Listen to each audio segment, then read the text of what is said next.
I actually tried to tell the story to some extent in 1993 in the sense that I wanted to talk about it, but I was too afraid. My mother had encouraged me to file a police report, and I did not, and I should have. So I filed a sexual harassment claim, or just I filled out a paper and then did not hear back. I was approached by my supervisor. She handed me a gym bag and said, hurry, Joe wants this, so get it to him. He's meet you down towards the Capitol. And I went down the stairs, and I don't remember exactly where I was because there's connections between the Russell building and all of that and the corridors.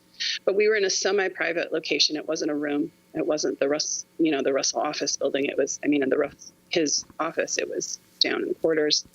And I handed him the gym bag, and then it was one, as I described, fluid moment. He was talking to me, and he said some things that I don't recall. And I was up against the wall, and I remember the coldness of the wall, and I remember his hands underneath my blouse and underneath my skirt, and his fingers penetrating me as he was trying to kiss me, and I was pulling away.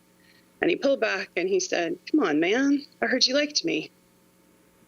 But he was angry. It was like a tight voice. And he tended to smile when he was angry.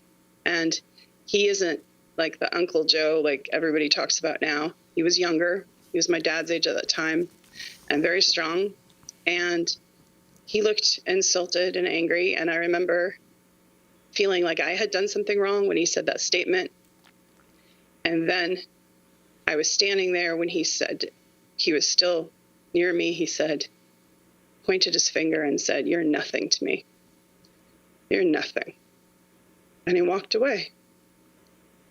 And I don't remember exactly where I went after. I think I went to the restroom to clean up, but I don't remember precisely. The next memory I have is sitting on the cold stairs in the Russell building back stairs where the big windows are.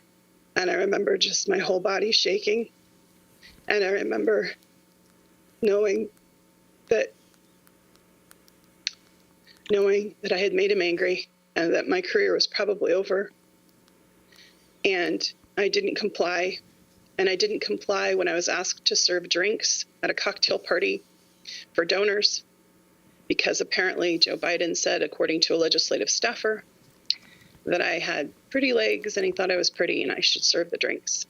And my supervisor had encouraged me to do so, and I did not. So sitting on those stairs, the reality hit me.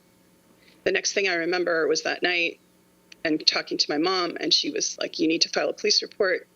It's a sexual assault. And I didn't think of it as sexual assault, and I didn't really understand. And I was trying to just get over the shock of it because I looked up to him. He was supposed to be a champion of women.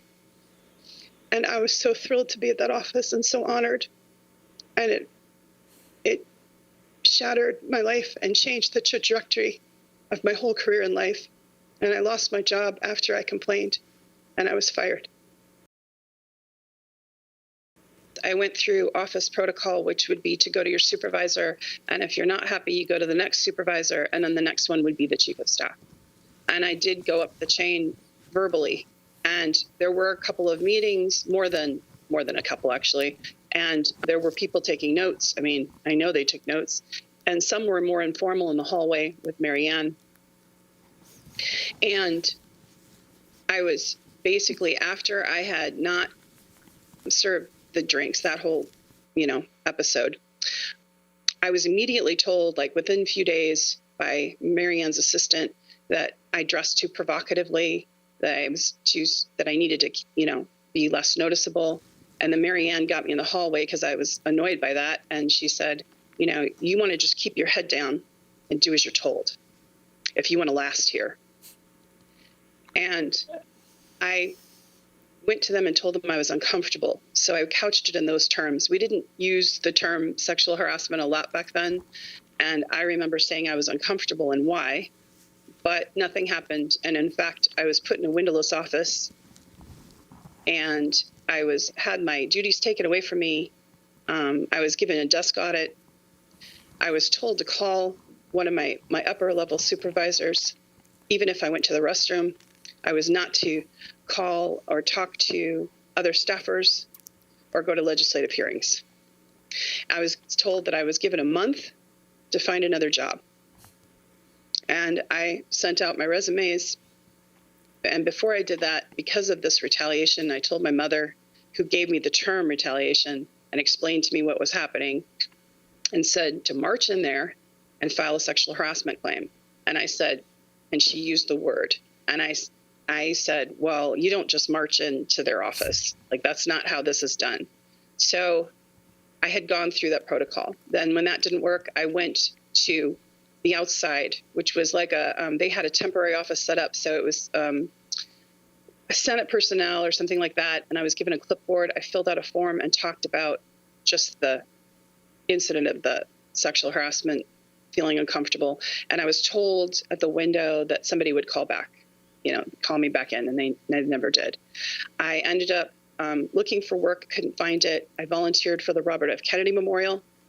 I was fortunate enough to work in the VIP tent and with the family, and it was helping me emotionally because I was trying to recover from the trauma of what had happened that day. And I didn't share it with many people at all at that time. It's just not something that was easy to talk about. It's not easy to talk about now. And when I came out in April, I started again. I had the intent to tell the whole history with Biden. But one of the first questions out of the reporter's mouth was, yeah, but it wasn't sexual, right? When he was talking about the sexual harassment. And it shut me down. And that's not his fault. That's my responsibility, I know, to be brave and to be courageous and say the words. But it just put me off from being able to talk. And then when the story was hitting, there was so much blowback and smearing on social media that I just didn't feel comfortable. So I was trying to find a way to tell my story to a legitimate news agency. I didn't want it sold or sensationalized or anything nonsense like that. I wanted to have the deeper conversation of how hard it is for survivors of sexual assault and sexual harassment in the workplace to go up against powerful men. Because I have not received any payment for this. I have not received any compensation, because the facts are, women are not paid to talk. They're paid to stay silent. And so I wanted a women's organization around me, and that's why I went to Time's Up. I went to Time's Up. They were very gracious. I filled out a form, first of all, you do it on the online. And then I was called about January 24th-ish, right around there, and emailed back, and then we had a phone interview. There's about 20 emails between us, and there were several meetings on the phone. And what they did was they prepared a paragraph describing my case, and they were going to give me attorney referrals. And if you're economically challenged or you need help with funds, they will help you with a public relations platform for 1 month. So access to a public relations firm to tell your story with their platform, and also to have an attorney, which is what I was seeking because of the social media smears. I wanted cease and desist for some of the things that were being said. I wanted protection of some sort and not to be alone. In the 20 plus emails and the multiple conversations that we had, not one time, not once did they say that they were connected to Anita Dunn, who worked for Harvey Weinstein and advised him and helped him keep silence some of the women that came forward. Not one time did they talk about the payments that were made to the Joe Biden campaign. Now, bear in mind, in their defense, they said that that's second removed. But part of their services was to provide a platform, a public relations platform. I shared my story with them again and again, with the attorneys that they sent to me. And each time I was rejected by each attorney. One attorney said, "We've met. as a firm, and we have decided there is no legal strategy to safely tell your story because it's Joe Biden.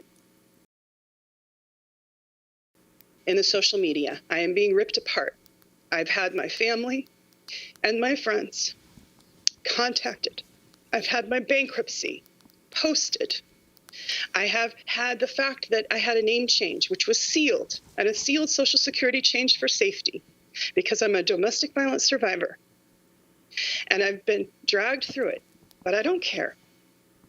I don't care about that.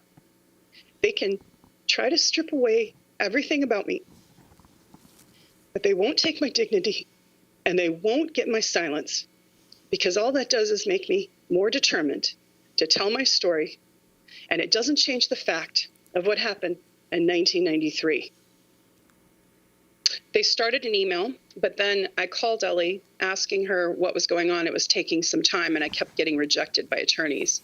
And she said, I was going to just email you, but I have to tell you that our 501c3 status would be at risk. We can keep referring attorneys to you, but we cannot provide you funding. So then I wanted to escalate it to the director. And so we had a meeting with the director and the program manager, and I pushed back a little and I said, I can't help who did this. Where do I go? How do I get help? How do I get a women's organization to help me?